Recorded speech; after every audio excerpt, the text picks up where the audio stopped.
torna um problema, porque agora o que era rotineiro lá atrás se torna saudade. O que era rotineiro, o que nós fazíamos, o que eles faziam como rotina, agora se torna saudade.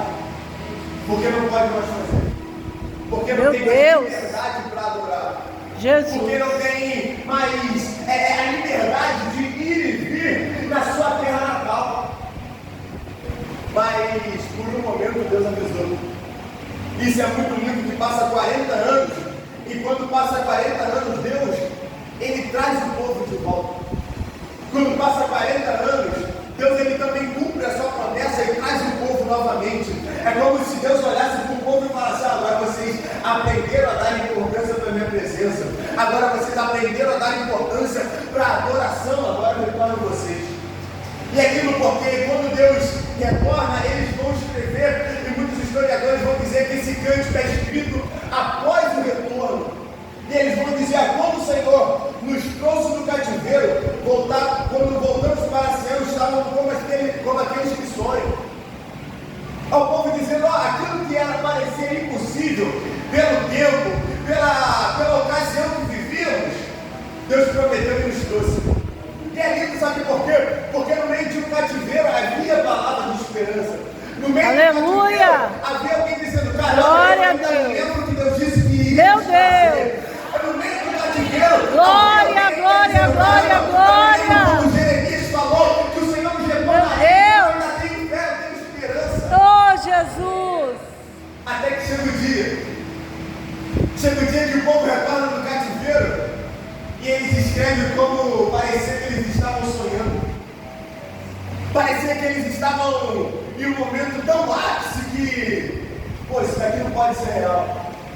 Caramba, eu me belisco para ver se eu estou voltando para minha casa, se eu estou voltando para minha terra natal. Isso é muito interessante porque o período que eles estão em cativeiro é o período que eles aprendem que a adoração é importante, que eles aprendem que não importa quanto estudo tem na semana, a presença de Deus nunca vai ser rotineira. As coisas de Deus não podem se tornar rotina na nossa vida. As coisas de Deus não podem se tornar algo comum, pastor Robson. Glória a Deus! Porque infelizmente é isso que tem acontecido. Tem se tornado rotineiro, ao ponto de nós dizermos: caramba, tá bom, eu vou para o culto de segunda, tá bom, eu vou para o culto de quarta. Mas é a presença, a busca pela presença. Quando as coisas se tornam rotineiras, nós fazemos no automático. Nós levantamos no automático, nos arrumamos no automático. Até mesmo preparamos uma palavra no automático. E vamos. E Deus está dizendo: calma aí. A minha presença ainda requer prioridade. A minha presença ainda requer algo a mais em você. Não como uma rotina, mas como algo especial. É algo tão especial ao ponto de Davi dizer: Senhor, tira tudo de mim, mas não arranca de mim a tua presença. Não tira de mim teu Espírito Santo. É Deus dizendo para mim e para você: as coisas se tornam tão rotineiras, a gente faz as coisas tão automáticas, que às vezes a presença está se tornando algo mais longe. A palavra de Deus está se tornando algo mais frio. As coisas que Deus tem feito, até mesmo os milagres que Deus tem realizado, a gente olha e não acha coisas mais importantes, porque se tornou rotineiro. E é lindo porque quando eles voltam, eles são como que sonham. E eles vão dizer: então a nossa boca se encheu de riso e a nossa língua de cântico.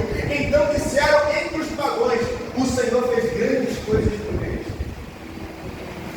É lindo porque no meio do cativeiro, quando o povo sai, o povo reconhece, mas também quem está fora também reconhece. Aleluia! Coisas o Senhor fez por eles. Isso é muito glória a Deus!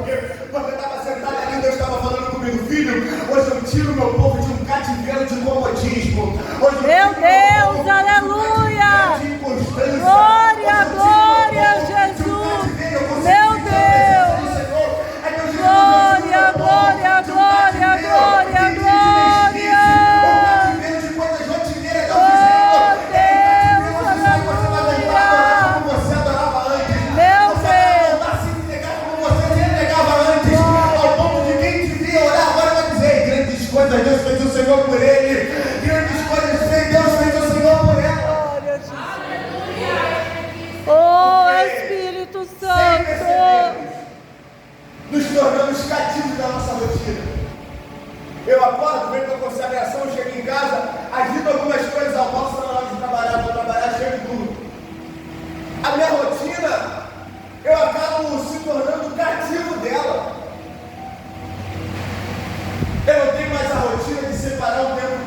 Senhor.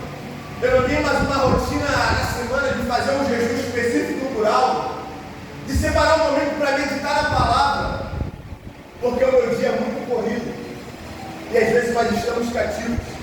Às vezes nós paramos de sentir a presença, olhamos e falamos, caramba, pô, eu me esfriei de repente, não, mas é por causa de coisas rotineiras que acabam nos matando, acabam afastando o Espírito do Senhor, que nós acabamos morrendo espiritualmente, mas o Senhor está dizendo, ei, hoje eu lanço fora esse cativo da mesmice. Glória a Deus, aleluia! Hoje é um despertar de Deus na nossa vida. Glória, glória, glória, glória!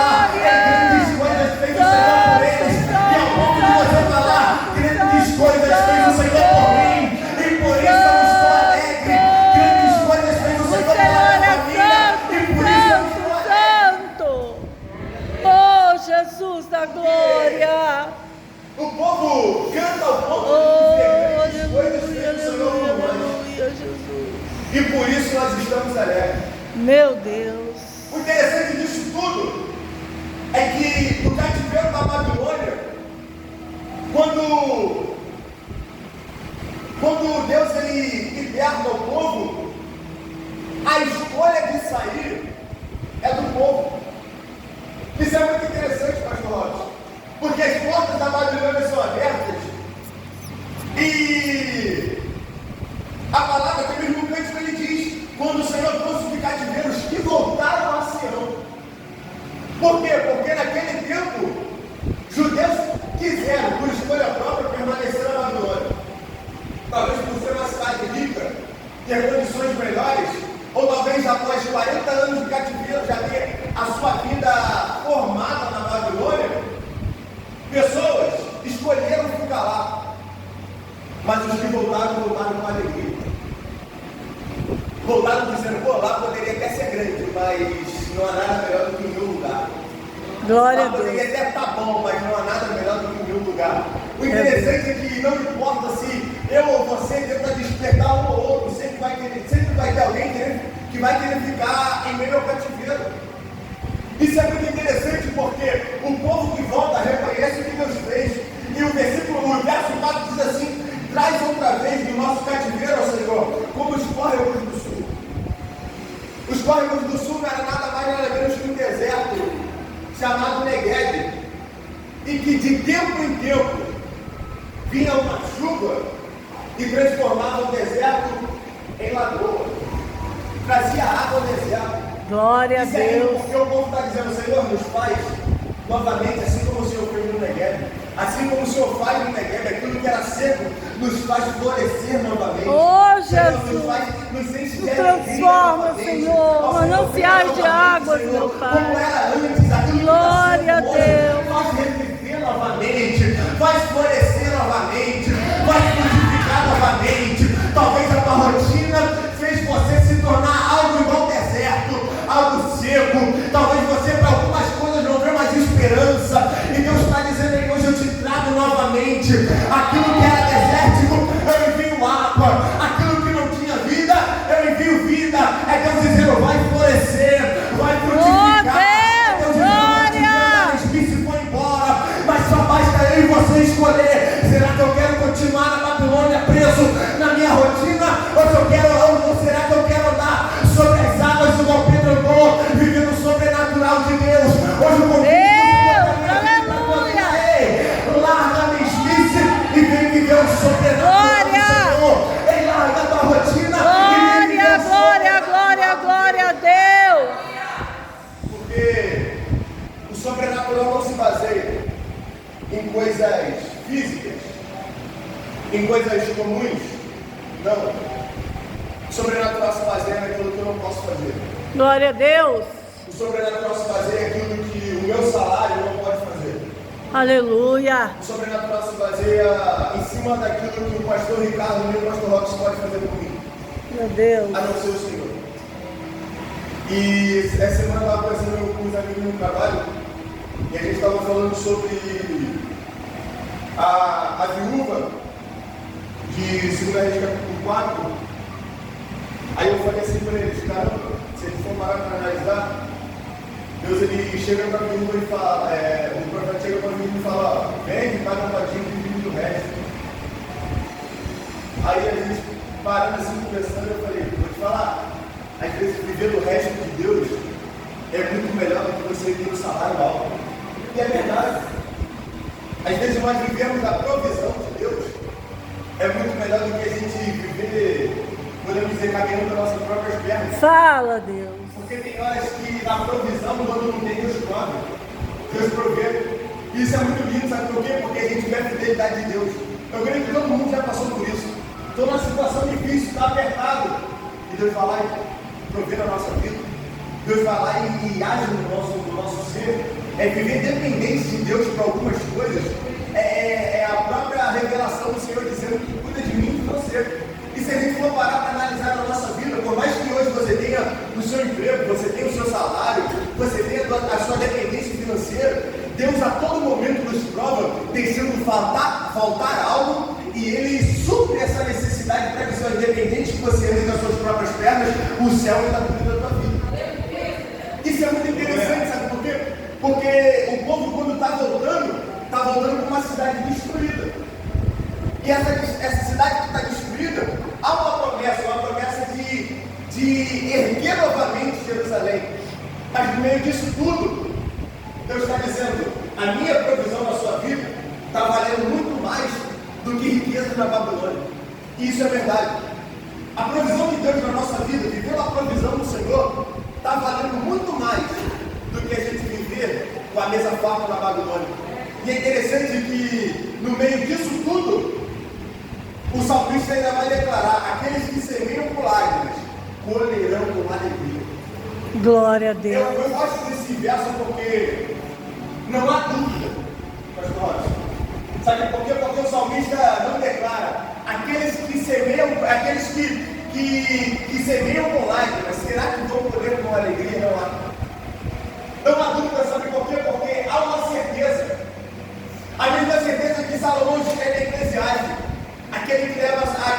Aquele que semeia, lança seu pão sobre as aves, que depois de muitos dias o acharás. É a mesma certeza que o salmista tem aqui dizendo, é aquele que semeia com lágrimas, colhe com alegria. E o verso seguinte completa, dizendo, aquele que leva a preciosa semente, andando e chorando, voltará sorrindo com os seus olhos. Isso é muito lindo, porque o salmista está deixando para mim e para você, não tem como. Se você caminhar, mesmo chorando, mesmo sofrendo, mesmo doendo na alma, você vai colher. Você vai colher com alegria. O salmista tem uma certeza tão grande no que Deus pode fazer e no que Deus fez com o povo de Israel. Ele tem uma certeza tão grande que ele transparece isso em suas palavras, ao ponto de dizer que aquele que leva a preciosa semente, andando e chorando, voltará com os seus resultados na vida.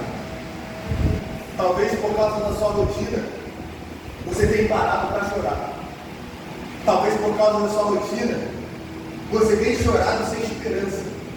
Mas Deus hoje está dizendo, nessa manhã para mim e para você, está chorando, mas continua caminhando. Está chorando, mas continua andando.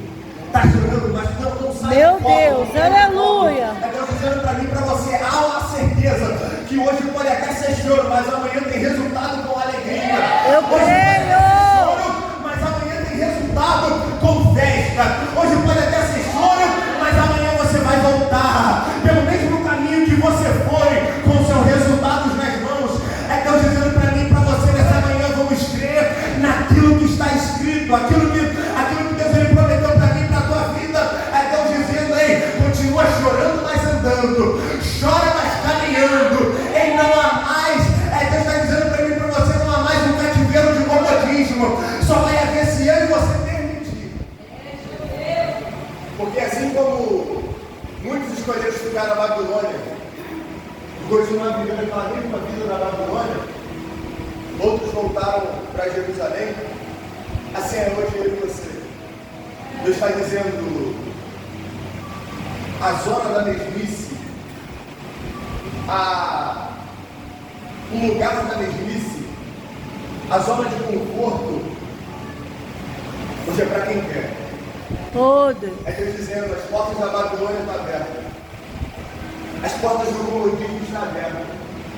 Talvez a prisão que te aprisionava ao ponto de você falar, caramba, eu não consigo fazer mais nada para o Senhor. Deus está dizendo hoje, eu te liberto. Ô, glória! Você não vai viver preso. Ô, Deus Santo! Você não vai avançar se você quiser.